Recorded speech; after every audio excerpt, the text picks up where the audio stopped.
And your eldest is a boy or girl? Also boy, so 2 boys. Yeah. Okay. It looks like we are live on Facebook as well. Yeah, so thank you so much, Cheryl, for joining me on the Evan Couch Thanks for series. having me. Such a pleasure. And this is about just talking to dietitians and to help each other, but also to just, raise awareness of the profession of dietetics to the people who are not familiar with it, on what we do on a daily basis, and that. So I always start the session with a game, which I fail at dismally all the time. So it's called 2 Truths and 1 Lie. So you'll tell me 3 statements, and 2 of those must be true, and then 1 is a lie. And I will have to tell you which one is a lie. So anything, I think, make it food related so that I have an idea, because I follow you on social media, so I'll have an idea. Okay, gosh. Okay. Yeah. 3 statements. Okay, sorry, now my phone's shut.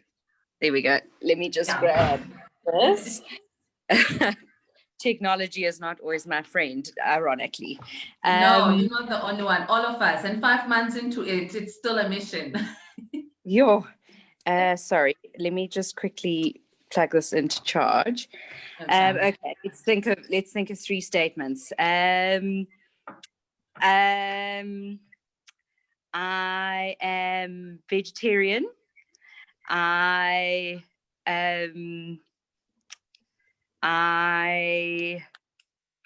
What else?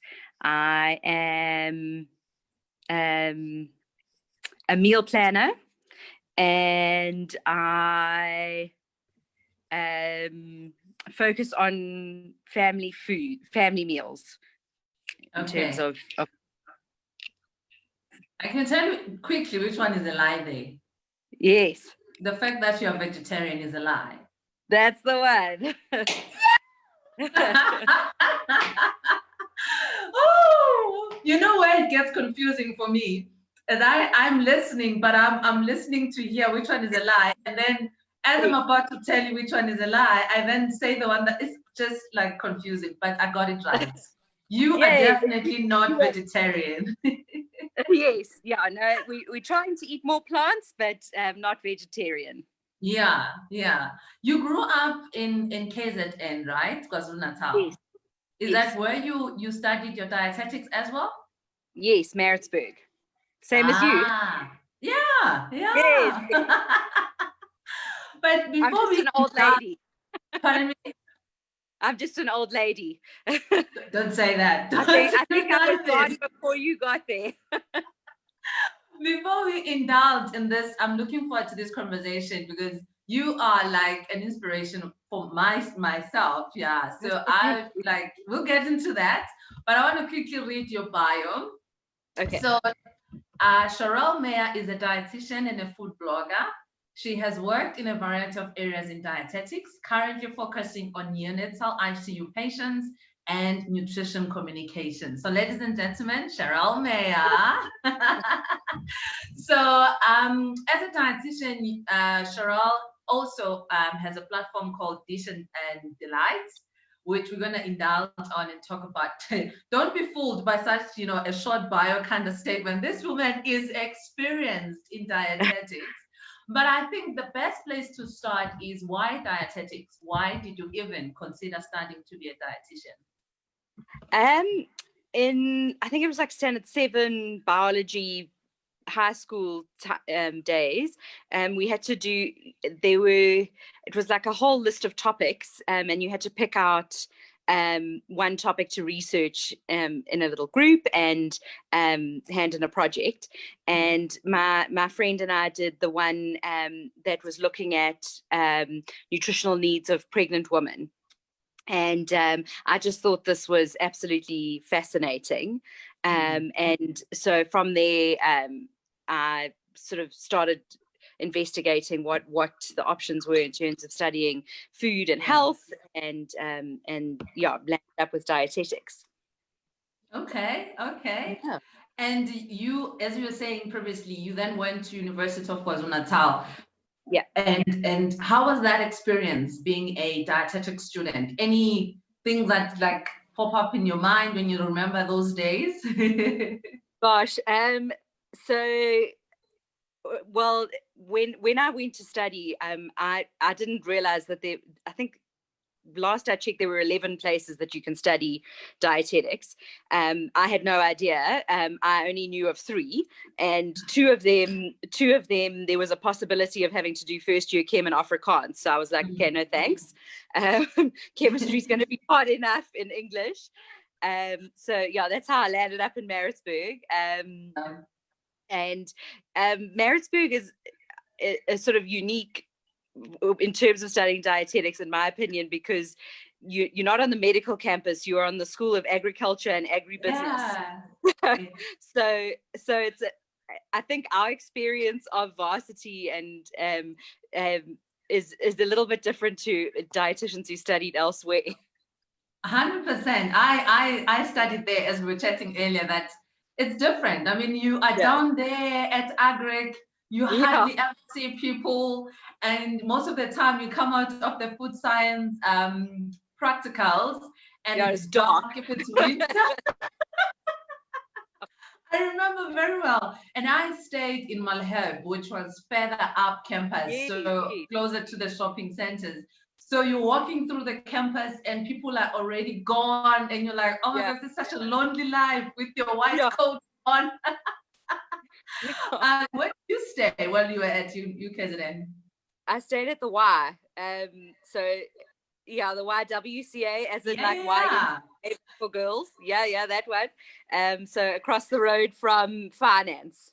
Yes, yeah. Oh my gosh, those were the days. But I guess the dietetics department there was kind of small, that you'll know everyone, and you do spend a lot of time down there in the basement, but you've got this group of people that you grow up to be close with, not grow up, but as you complete your degree. But it is quite a lonely life in a sense that you don't know anybody else. While we are speaking about that, in case there's somebody who's a student at our university as a dietitian, any words of advice, of when maybe they're not feeling like, maybe this is too much, what can you say to a dietetic student in UKZN, particularly in Pietermaritzburg? Gosh, for me, a big thing was to just keep your eye on the prize.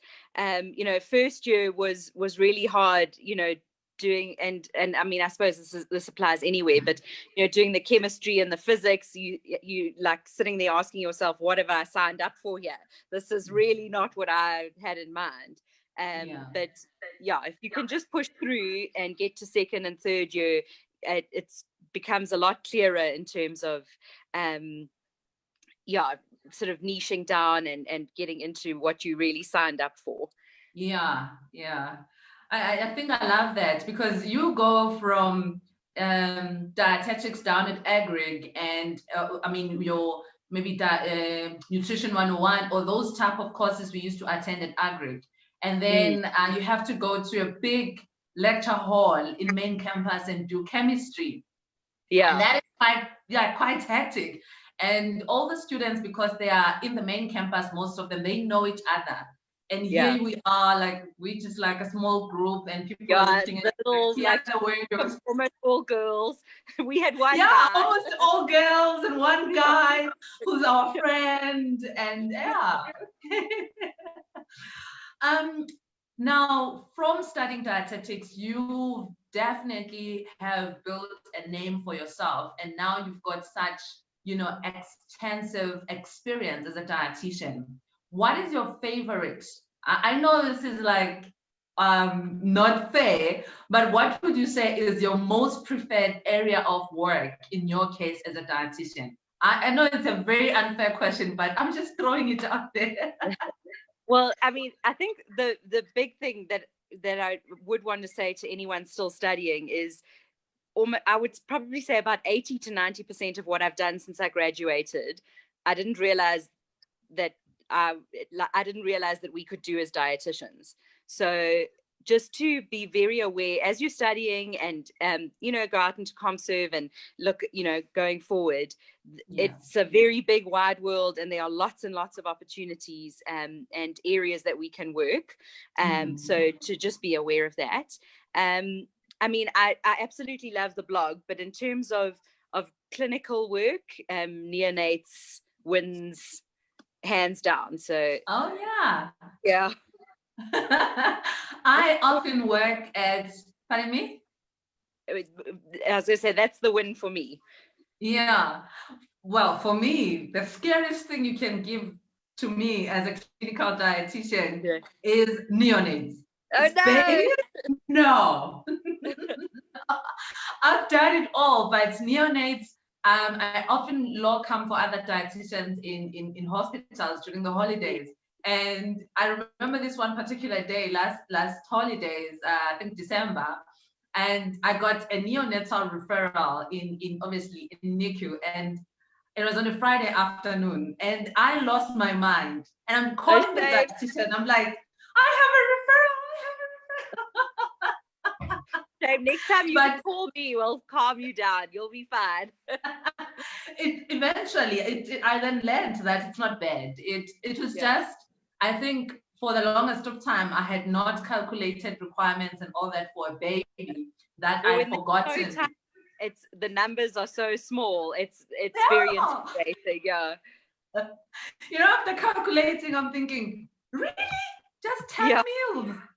It's too small. But I really take my hat off you for, you know, the work because the work that dietitians do in neonates is they add a lot of value, I suppose, because, you know, you can tell me what value that thing that when you walk out of a neonatal ICU, you feel fulfilled you've done as a dietitian.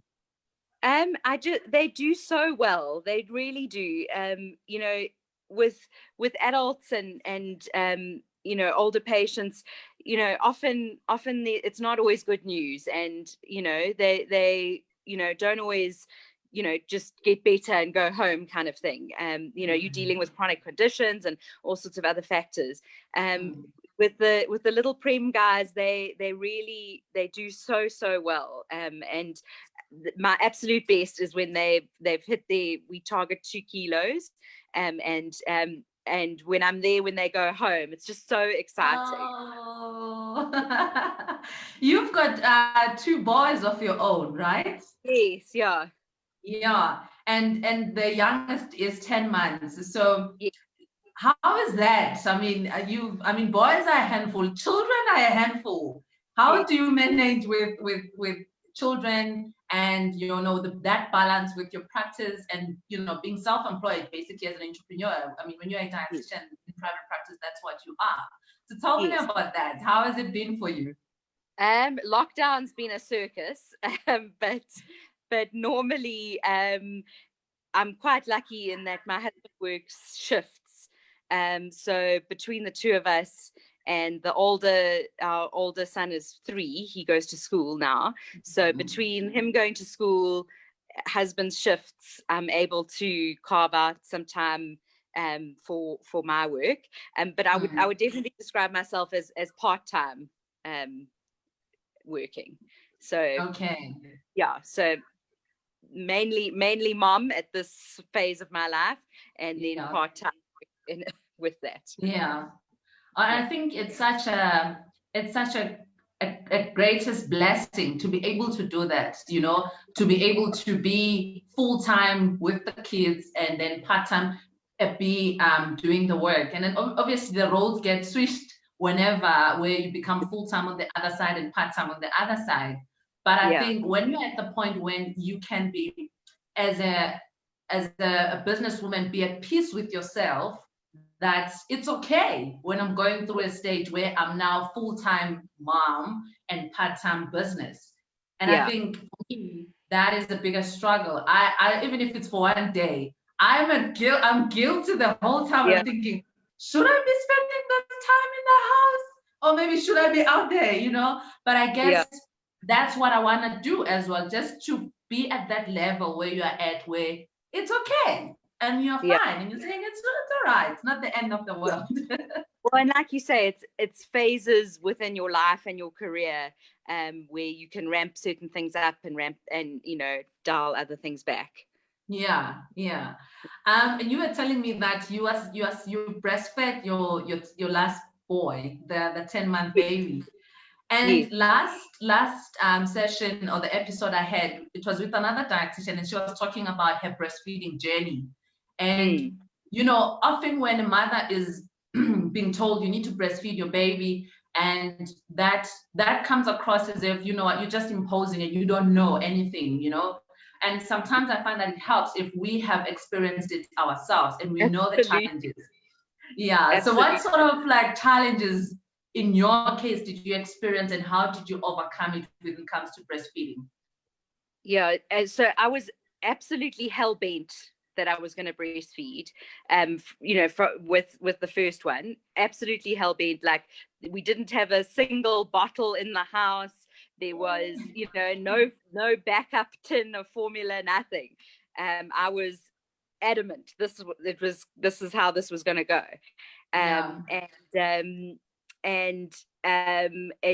It was a basic disaster to start with. You do all the training and you think you know what you're doing, and then this baby arrives, and it may be the natural choice, but it doesn't necessarily come naturally. I saw a lactation consultant, and that was what turned it around for us. So with the firstborn, had problems with cracked bleeding nipples and all those kinds of things. Second time around, I was much more prepared. So I met with the lactation consultant in the hospital. I was going to make sure that this was going to smoothly. And so far, definitely easier second time around. But this time around we've had brushes with thrush and mastitis and all that kind of thing. But we're soldiering on. But it gets to a point where it's easier to keep breastfeeding than to do anything else. Oh wow! Yeah. Okay, so everyone, you hear from a person who was already qualified as a dietitian. For us as well, we do have challenges, but it's about the end goal and knowing that what's important is that breast milk is a foundation of life, and it's okay to sometimes not get it right and just find your way into it. And you can read all the books that are out there, but the experience is what, as now, the baby's born. And you have to just be kind to yourself. Angry, hungry little person who terrorizes you so much, but you love them so much. Oh my goodness. I was going to say my big thing is you've got a support team lined up, ready in case you need them. Yeah. Now, dietitians are growing. We see them often now on social media and for different reasons. But mainly we're seeing, especially in South Africa, we're seeing a lot of dietitians being involved in nutrition education and using the social media platforms to do that. And we're seeing a lot of, chefs, dietitians who are chefs coming up. And you've been a food blogger for a while. And you've done it on even, I think, before social media was this popular. What is your take on that? Are there any specific social media etiquettes that you feel compared to old school sometimes we miss, and maybe we need to make sure that we always look out for those and take and make sure we practice them? What are your thoughts on that case? So I think from over the time that I've sort of been interacting on social media from a professional perspective, we've luckily now got to a point where we have guidelines in place. When I first joined, there wasn't really like a guidance document or a regulation or anything like that. And we're used to having, your HPCSA guideline or whatever it is that you need to stick to. So I do think that it's really great now that ADSA, so our Association for Dietitians, as well as the HPCSA, have issued guidelines in terms of interacting on social media for professionals, health professionals. So I think that is very reassuring for people. You know, you've got the guidance, you can refer to those, so you know what is expected, and I feel like that was sort of a barrier for some people to joining, because they, you know, you would have to you just don't know, and you don't want to do anything that's going to, you know, be detrimental to your own practice or your profession at large. And obviously you know you don't want to do, you know, the wrong thing. No one sets out to do that. So having the guidance there, I think, is reassuring, and has meant that a lot of people that maybe were reluctant to join are starting to join, and market their practices, but also share information that way. Yeah, I like that. So we spoke a little bit last week with the other dietitian Mulogo about the Association of Dietetics in South Africa, ADSA. So you are mentioning that also ADSA and HPCSA have got the guidelines that have issued for us, social media, ethics, and all that.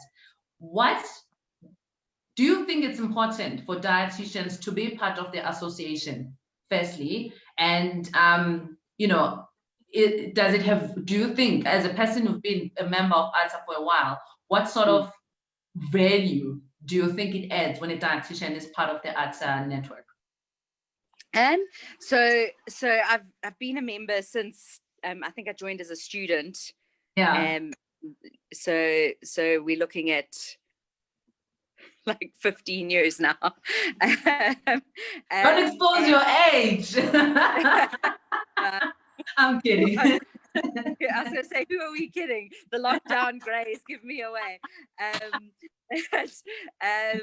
So I've been a member of ADSA for a very long time, and just, you know, for like background, I was on the Gauteng South committee at a point and on the exec at a point.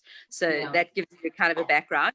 I think in terms of how I have benefited and used my ADSA membership over time has definitely changed.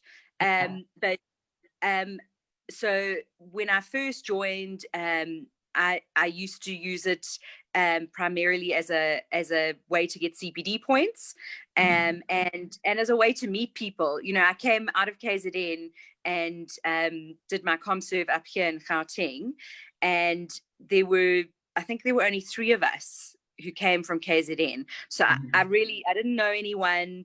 The senior dietitian at the hospital that I did my ComServe at literally handed in her resignation while giving me a tour of the hospital on the 2nd of January. So I knew no one. And having the ADSA membership and the CPD activities was very helpful to get the points that I needed, number one, but just to meet other dietitians and start to sort of build a network in Joburg. Like I say, I then did stints in terms of being on ADSA executive and on the Gauteng South committee, and that was really nice in terms of getting an understanding of what ADSA does, and, you know, kind of the background of what's going on. And I made some really, really good friends, you know, being on those committees, that, you know, we are friends and colleagues to this day. Now I sort of feel like it's evolved. You know, I'm very, very specific about what CPD events I attend. So I've niched down to the point where if unless it's about pediatrics or social media or like nutrition communications, I don't usually attend. So now it's more sort of a remote association in terms of I use Penn, so that's the resource, the online resource. I use that extensively, and I use the sort of ADSA mailers as a resource to keep up to date and access sort of latest communications, as well as information from different companies, about new launches and things like that. So how I have benefited personally from being a member of ADSA has definitely changed and evolved. And I feel that it's important to have a way of networking with colleagues, and I feel like they provide that. And I would also recommend for young or newly qualified dietitians to be involved.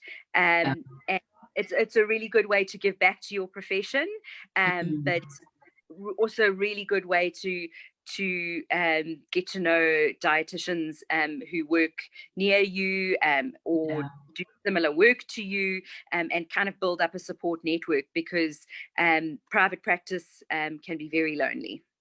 Very lonely. It can be very lonely. I like that. I like that a lot, because when you are on your own, such platforms like ADSA, you just interact, and I like the fact that you made friends then who you remained friends with over the years, and in the profession of dietetics, because it's so small, you want to have like colleagues that you can always have as friends as you go along. You spoke of CPD. So for those who don't know, it's the continuous professional development. And HPCSA now, the govern, or the council that governs us as healthcare professionals, requires that we do a certain number of CPD points, or accumulate a certain number of CPD points a year. They always do the audits every 2 years to check if we are meeting that. So learning really never stops for us, because we continuously have to collect those points. In your opinion, why is it important for newly qualified dietitians, firstly, to make sure that they meet their CPD points? Because it's not every time that HPCSA audits you, but when HPCSA audits you, they will tell you. Why is it important to just keep up to date and have a folder or a file where you keep all your documents of your continuous professional development? So I mean, like you mentioned, continually learning is very important. And I don't think I need to sell people on why we should be doing it, in terms of staying up to date. But it's just the HPCSA, I swear they have a way of smelling when the worst time to audit you is. I literally was audited 2 weeks before I got married. My husband is also a health professional. He was audited like a month or two before our second son was born. Like they it's like they know when you don't have your ducks in a row. So I would strongly recommend having like you say, having that folder and just keeping it ticking along in the background, so that if you do get audited, you don't end up scrambling and emailing everyone you can think of to try and track down the certificates now, because they're lost or you can't find them, so just having that kind of folder ticking on in the background. And I do feel like that is one of the big pros of silver linings of the pandemic has been it's basically democratized access to CPD. So I've been able to attend a KZN branch event that I normally wouldn't, or even international speakers, and I have attended so many CPD talks that normally I would not have had access to, because it's all been put online now. So now's a great time to access all sorts of things that are very specific to whatever your area of work is. So you don't need to do random articles on things that don't really apply. there's so much more access, and like I say, a real silver lining of the pandemic. Yeah. No, I was audited about 2 weeks before the hard lockdown, the first national hard lockdown. God. So and I was like, oh, okay, because like I had not been audited for a while, but I had a folder and stuff like that. But I think I was short for the 2 year. I think I was short with like 8 points or something. Yeah. I think 8 points, because I started realizing also, I like what you're saying about the niche, that don't just attend anything and everything for the sake of attending anything and everything. So I think in the past 2 years, I started attending everything and anything, and things that are not even CPD, giving me the CPD points, which was somehow good, but also it somehow made me now not meet my points. Anyway, so I was very lucky, because then when the lockdown happened, I was able to get my 8 points within a week. I was done. I think it's also, it was majority to the ethics points, because the ethics points always the ethics points. So when I went online, first week there was not much online ethics points, but a week later, it's like all the webinars and stuff when I was giving out ethics, and I was like, yay! You have somehow, part of what you do is corporate consultation. So that is something that nutrition communications, a niche that you've also been involved in. What, in a sense of dietitians being consultant, being consultant for brands. I saw online that you've worked with quite a number of brands, the big brands or household brands. What value do dietitians add to any brand, a food brand particularly? So, I mean, I think so. There's sort of two areas there. Many of the big food brands and supermarket chains employ dietitians in order so full-time employed to support their brands, and we'll touch on that, and that's with that aspect. And then the other aspect is in terms of from a social media or influencer, I don't really like that word, but there you go. Influencer. I hate it too.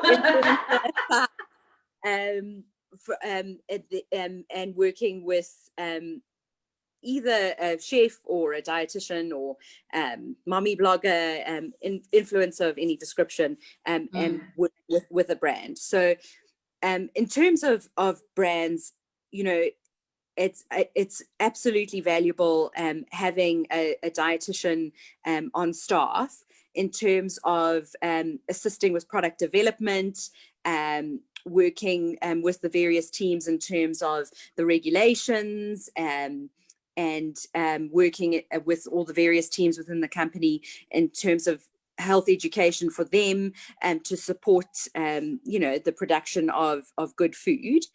So there's a massive role for dietitians within the food industry. If you then look at sort of the influencer side, so having dietitians building up brands on social media, whether it's Facebook, Instagram, etc., and then working with brands, I really think we have huge value to add there, in that, you know, dietitians can translate the scientific information and the labeling information and the all the hard work that was put into developing products, and translate that into usable information for the public, be it just education on what to look out for on the label. I really do think we have a lot to add, and can really, support information on a product or the launch of a product in so many ways for a brand. Does that answer your question? Sorry. Like what? So there is big value there. And I like what you said, that there are two ways of looking at it. It's when a brand employs a dietitian full-time, and that dietitian is their go-to for any nutrition, be it training for their staff or communicating information and stuff like that. But also the new one that we see more and more dietitians involved in is a role as influencers, as we call them. So just the communication of the message to the public through various social media platforms. And I get so excited every time I see a dietitian being chosen for a campaign or being involved with a brand, because, you know, for so long it's been, you know, people, you know, just people who are influencers, as opposed to, you know, health professionals who are influencers. So it's a very exciting shift that's starting to happen. Yeah.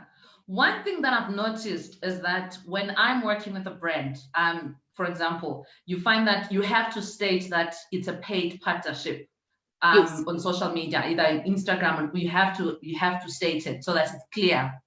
But I will be sharing the same information or similar information that I would typically share that is not a paid or a paid partnership.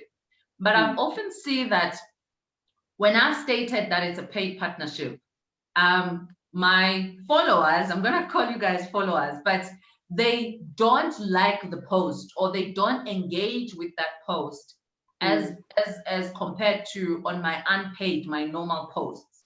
And I've often wondered why is that? Is it now because they are thinking I'm selling something, or I don't know. I just never understood. What is your thinking on that?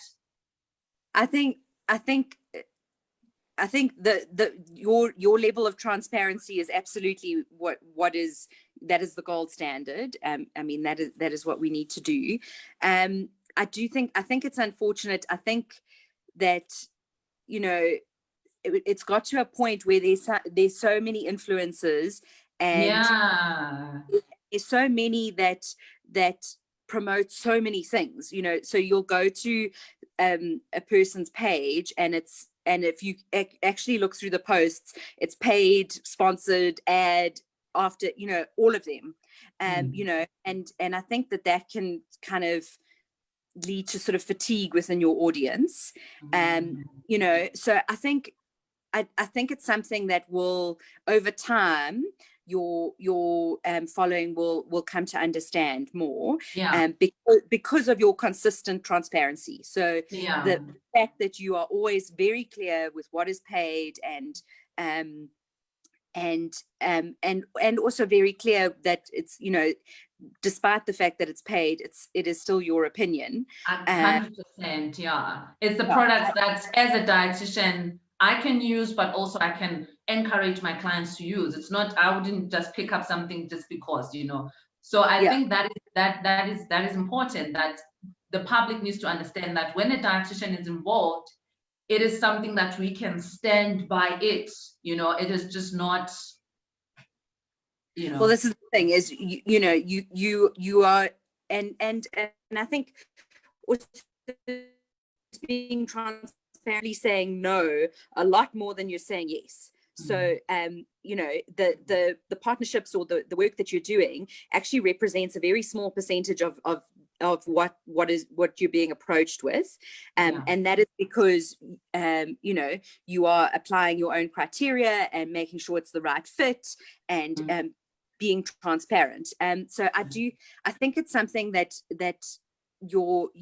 you kind of build that trust over time with your following, and that they come to understand more, and they also come to you know, they realize that they can always expect honesty and transparency from you. So I think it's one of those things where you have to kind of give it time. I'm impatient sometimes, but time. Well, yes, and the thing is, you put in so much work. You want to see that it's, you know, that it's like, I was thinking, but why the posts that are just, you know, the normal ones that get so much engagement, but as soon as I'm saying paid, but I think I understand that. I think the algorithm also gets you, you know. Pardon me? I think the algorithm also gets you. You know, so like Facebook, you know, they decide where they're going to show up your post and how far down and all that kind of thing. So the algorithm is a factor. Yeah, it is a very huge factor. And when we look into food blogging, because now you've got so much wisdom to share, and we haven't even, we're like scratching the surface a little bit here. I want to touch about food blogging, because you are a food blogger. So firstly, is it something that what are we talking about? If you can just maybe give me a definition, or give us a definition, what are we talking about there? So for I have a WordPress based food blog. I basically, it's a website where I am able to share my focus is recipes. Yes. That being said, so that is a standalone website. That is my blog. That being said, there are many different ways that you could do this. So if we're looking at a student or a ComServe, or even a newly qualified person, you don't have to dive in with your own website from day one. You can make use of social media and basically microblog. So you then post your, let's use recipes, recipe content as an example. You would then post your recipe to either Facebook or Instagram or whichever platform you choose. I would recommend for anyone looking to go the route of blogging or building up a social media presence, to look at starting to build your own email list. So even if you don't have a website or a blog, and even if you don't intend to, I would recommend, in addition to the Facebook or the Instagram or whichever platform you choose, or to invest your time in, I would recommend having an email list. And you can, something as simple, I still use MailChimp. It's free. Yeah, it's free up to, I think last I checked, it was 2,000 subscribers, which I'm nowhere near. So it's still free. But the reason that I say that is that when we look at Facebook or Instagram, to use the examples, you live on borrowed land. So the Facebook or Instagram algorithm can change overnight. And like you say, your posts, you used to getting a certain number of likes or certain amount of interaction, and suddenly the algorithm changes and you're nowhere. No one sees it, no one comments, no one likes, shares, etc. So the joy of an email list is you are then still able to communicate with your tribe, the people who are following along, and the people who want to hear from you. So no matter what happens, you have that list, and you are able to, let them know of new developments or new products or offerings, etc. So, like I say, you don't need to dive in straight away with a website or a blog or anything sort of big and time consuming. A social media page and an email list is absolutely a great place to start. Wow. The emailing list is, it just got me, because what you're saying is that on social media, it's all good and well until everything just changes overnight, and you ask yourself, but why?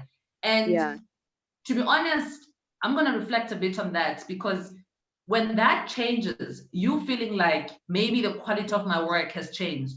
Maybe I'm not good enough, and all of a sudden, maybe a colleague of yours, their change improves their presence so much, and now you're thinking, what am I doing wrong? And that can affect you mentally. I think also that is very important for newly qualified dietitians, because not only are you going through these and social media territories, but also you are struggling your own personal. You're trying to find your niche, and you're finding your fit into it. And all of a sudden, in the jungle, hey? It is. And now all of a sudden you've put all your faith into the likes and shares and comments, which then changes overnight one day, and you start questioning yourself as a dietitian. It absolutely, I agree with you, and it can be devastating. The other thing to factor in is, there are people who've had accounts hacked, and then you literally lose that following that you've spent however long building up overnight. So it's, yeah, like I say, having absolutely, you know, invest your time in social media platforms. It's a really great way to network, to share information, to build your brand. But in addition to that, have that email sign up, so that if you do need to you know, communicate to your followers that your profile name has changed because you've been hacked, or for whatever reason, that you have that, and you are still able to stay in touch with the following that you've spent so much time building up. Oh my goodness. My mind, I'm just Yeah. thinking now. And The the thing one thing is, I did. you Pardon? can then it's a great way to launch new things. You know, these are people, these are your core tribe. These are people who've said, yes, I want to hear more of what she has to, or he has to say. So it's a really great thing to keep ticking over in the background. When we finish this, I am putting together a mailing list. Because Absolutely. no, like I've just been like, it hit home hard, because especially I would make an example here on social media. I've got such a good followership, a very, very good one. But what happens one day I wake up, my account is hacked. All this past couple of years I've been building my tribe. Yes. Gone. But if I've got a mailing list, you know, and like you were saying, if there's a post that you put out there that just kind of dies, nothing happens, you know, it's worth, you've put in all the time, you've produced some beautiful content, pop it in a monthly mail or something like that, and send it out to your followers, because they may well not have seen it. So, you know, it's the sort of thing that you can do without investing extra time. You can use the content and the resources that you're producing for use elsewhere, to populate a monthly mail. Yeah. Remember I said I'm gonna pop by for coffee when all of this is over? Yes, I'm Absolutely. coming. Bring your laptop and we'll coming. I'm just gonna wait, and this, we are over the pandemic. I'm bringing my laptop and all my notebooks. I'm coming to you. 100%. We spoke about recipes as an example of food blogging, right? Yeah. So when you're communicating, I'm just thinking, when communicating a recipe, firstly, what is important? Is it important to take a good picture of whatever that you're communicating? And then secondly, what makes the dietitian communicated recipe different to a non-dietitian communicated recipe? Because anyone can put together a recipe essentially. Absolutely. And that's why, you know, it's a hugely competitive space. You know, another factor to think about is a lot of dietitians feel that they don't want to share their recipes freely on social media because, you know, they feel that, you know, if you look at your follow-up client base, you don't want to lose all your follow-up appointments because now you're putting all this information out there and no one books a follow-up to come and learn more and get more information. So, you know, it's a balance that you need to strike for yourself, and make a decision within your own business. So, for example, I don't put nutritional information on the recipes that I share. So I analyze them. And the reason being that, you know, I can't pretend to know the circumstance of everyone reading this, and I can't make a blanket recommendation in terms of how big of a portion you should have, how this should fit into your diet, etc. And that's where, you know, sticking to, you know, the follow-up relationship that you have with your dietitian remains important in terms of how this recipe would then fit into your diet. So that's kind of how I've chosen to manage it. But again, you know, everyone's going to be different and everyone's going to have their own kind of feeling on how they manage that. Yeah. I'm trying to think now the other part of your question. The photography now. Say now you are sharing the Yes. recipe. Yeah. So absolutely. I don't exactly come from the moral high ground on this, because I started out taking photos on my very old phone in yellow fluorescent lighting, and so if you go back in my blog, there's some truly horrifying things. We need to find those old images. Yeah. So believe me, I'm not coming from the moral high ground on this, but I do think it's important to try and make food look appetizing.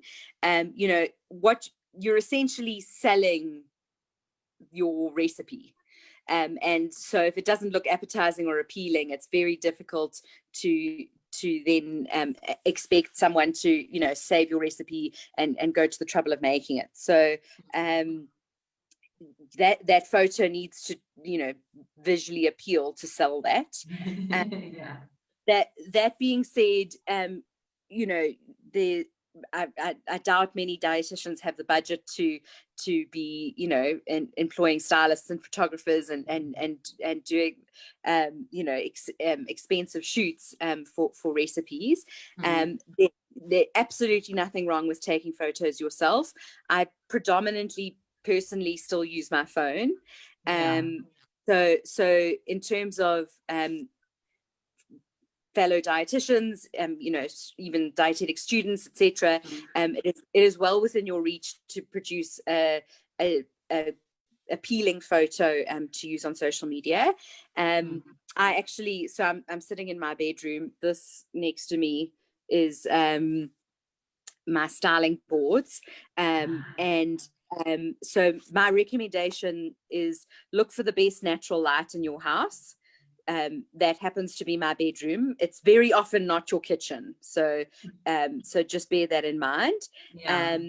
Turn off all the fluorescent lights, because that'll looking at mine. Yeah, it'll turn the food a funny color.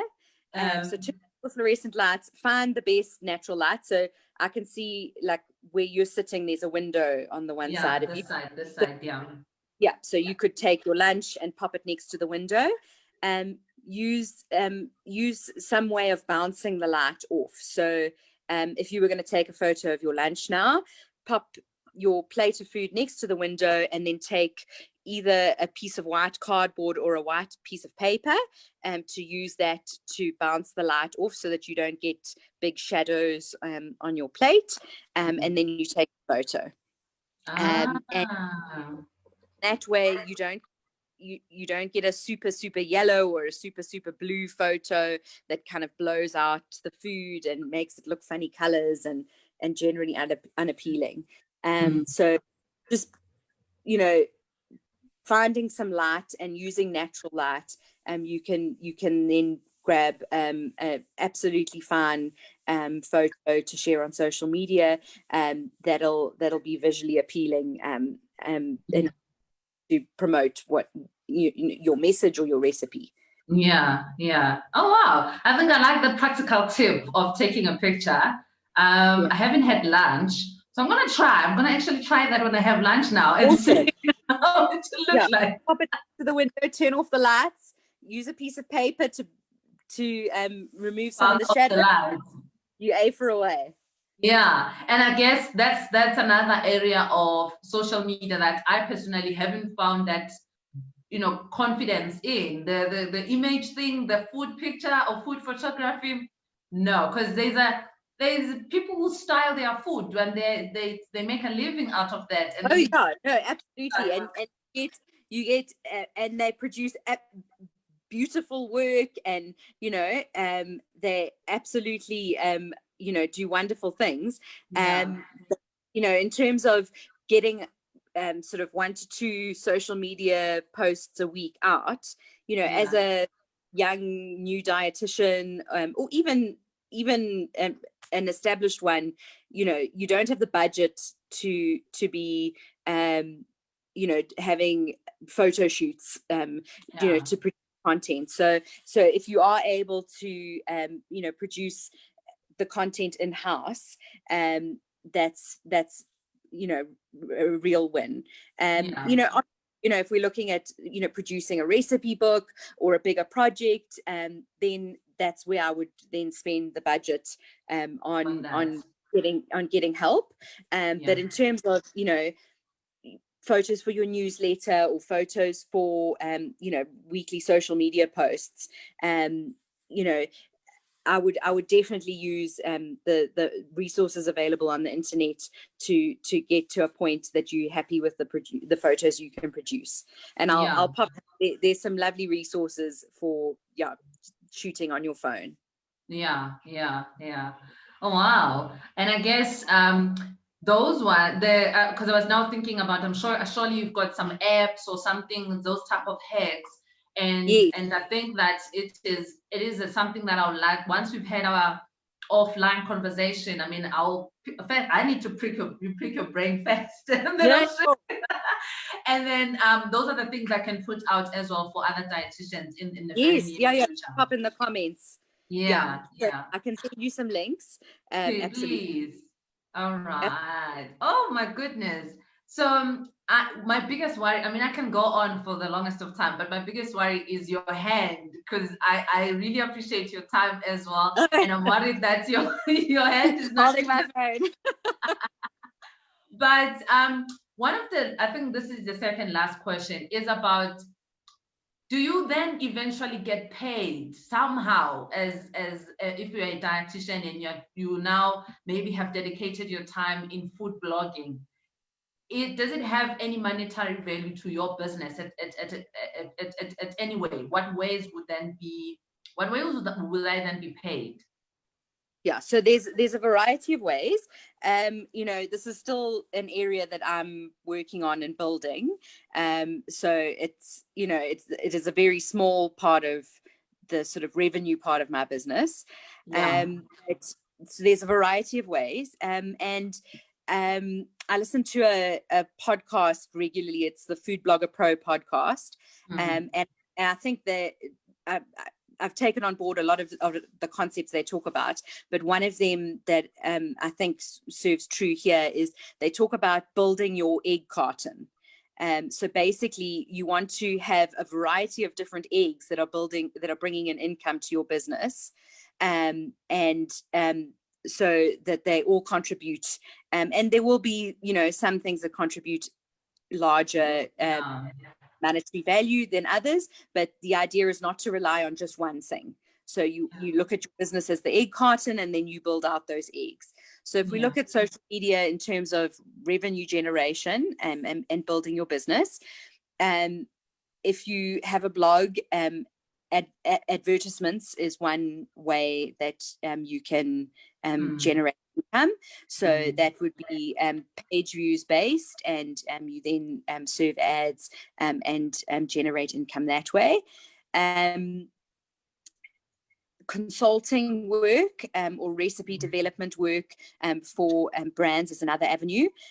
So you are approached by a brand to develop a recipe, and you then charge a fee for that work. And that could include recipe analysis or photos or videos, etc. But basically it's looking at producing recipe content for another brand. Sponsored content is another way, so where you are in partnership or working with a brand and are paid to produce recipes that you then share on your own platform using the product. Those, I think. And then another option is affiliate income. So where it's unfortunately not something that is widely sort of used and available in the South African setting. Hopefully that's not always the case, but to use the example, in America, food bloggers will then have Amazon affiliates on their website. So if you've then I don't know, done a bake recipe and used a KitchenAid, you link to purchase a KitchenAid, and if people click on that link and purchase it, you would then earn a small commission out of that purchase. Like I say, not something that's sort of widely available in this country, but it is one of the sort of baskets of ways that influencers or bloggers generate income from their work. You know, I personally didn't set out to do the blog or any of the social media as an income generation avenue. So it's something that sort of over time has kind of paid its own way in different ways. So I would say I wasn't particularly strategic in terms of building it into a income generation avenue, because I kind of started it as a way to I was newly starting private practice, so did it as a way to kind of establish myself within the area that I worked, and I sort of used it as like an online business card. So yeah, like I say, I probably wasn't particularly strategic, because that was never the end goal. And it's an area that I continue to work on, in that it is a very small part of my business. But there are multiple avenues that you can look at making a social platform or your online brand a part of the income generation segment of your. Yeah. So you started your brand Dietitian Delight back in 2012, right? Yeah. Well, so I've changed the name and moved platforms and done all sorts of things, but I started blogging in 2012.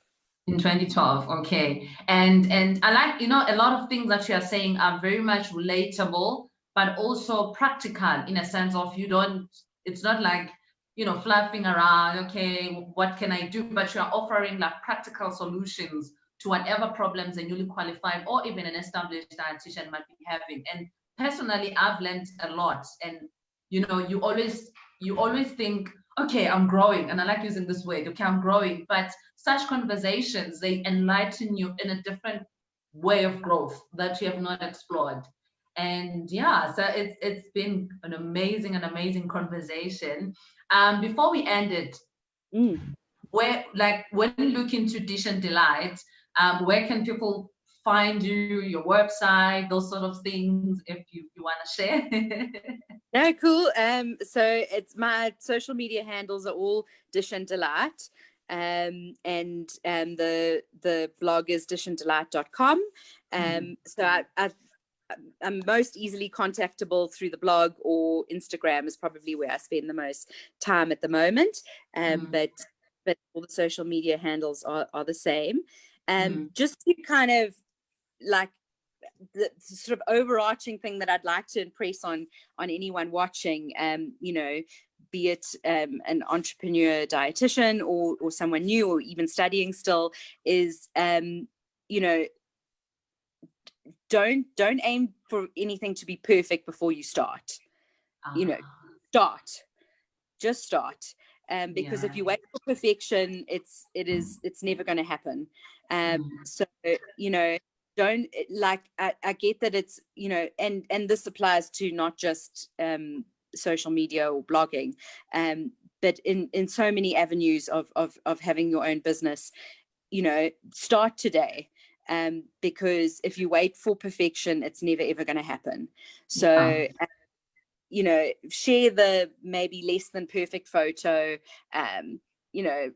get started, because the more you do it, you will build and grow and develop over time, and you'll be grateful that you started. Yeah. Wow. And I must say, what motivated me to start being out there more, particularly social media, was you, because I always just will see things, Cheryl Meyer, this, Cheryl Meyer's recipe, and I was like, I want to do that. You know, I just want my content to be out there. I'm telling you. Absolutely. That was back in, I think it was 2014, when I was like sort of like in the crossroads of my career, and I was in government, but I was thinking, this is not me. I'm a person who wants to have my own practice. So at those crossroads, and when I was trying to see what can I do, Cheryl Meyer was that dietitian in my mind. I thought, I like what she's doing, and I want, I'm telling you. And it was even before I met you in person.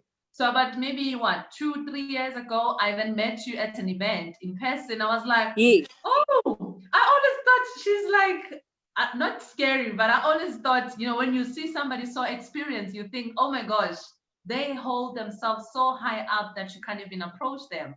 But when first day I met you, gave me such a warm hug, and we had a chat, and I was like, okay.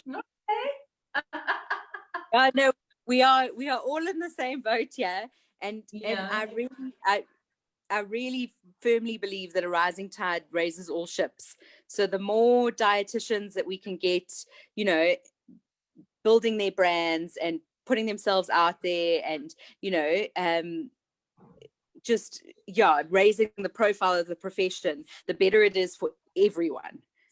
Yeah, sure. So what I learned, I'm going to just summarize what I learned. I mean, there's a lot of nuggets here, but the importance of the mailing list, and the fact that on social media, yes, you are sharing information, but things can just change overnight.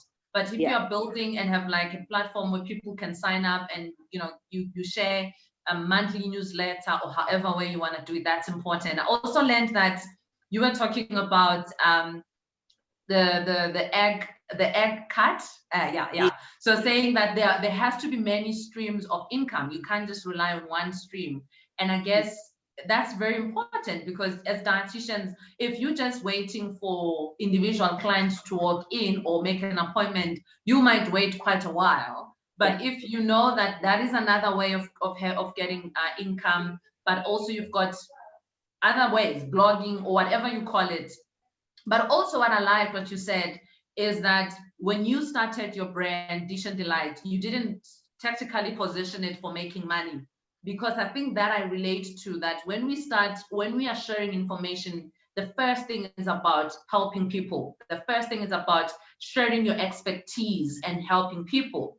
And I find that when we do that, then the return later becomes even much more. 100%. You set it up much better than I could have.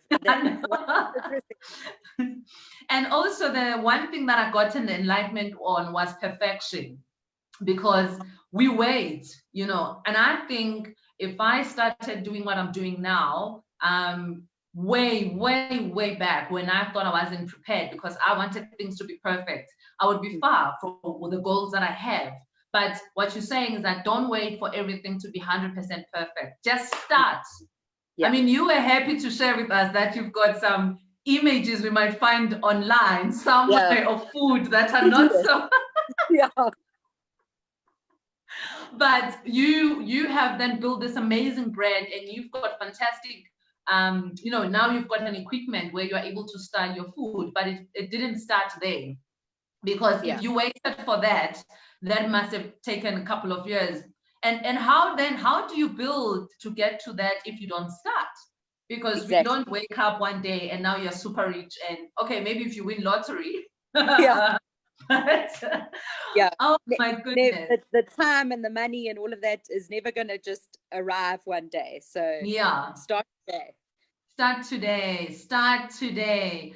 Sure, I am personally, I'm moved, and I was just like scribbling a little bit of the things that I don't want to forget. But obviously this video will be available for me to also just watch again and see what else what are the other resources I can use.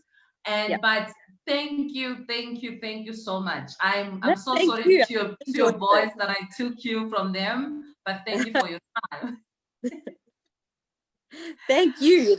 I so enjoyed this. I also did. I can't stop smiling because it was so insightful. Cool. Well, Cheryl, as I remember things, I'll pop you emails. So yes, please do. And then I'll just edit these videos with whatever resources that you're gonna share with us. Perfect. Thank you so much. Thank you, Cheryl. Have a fantastic weekend.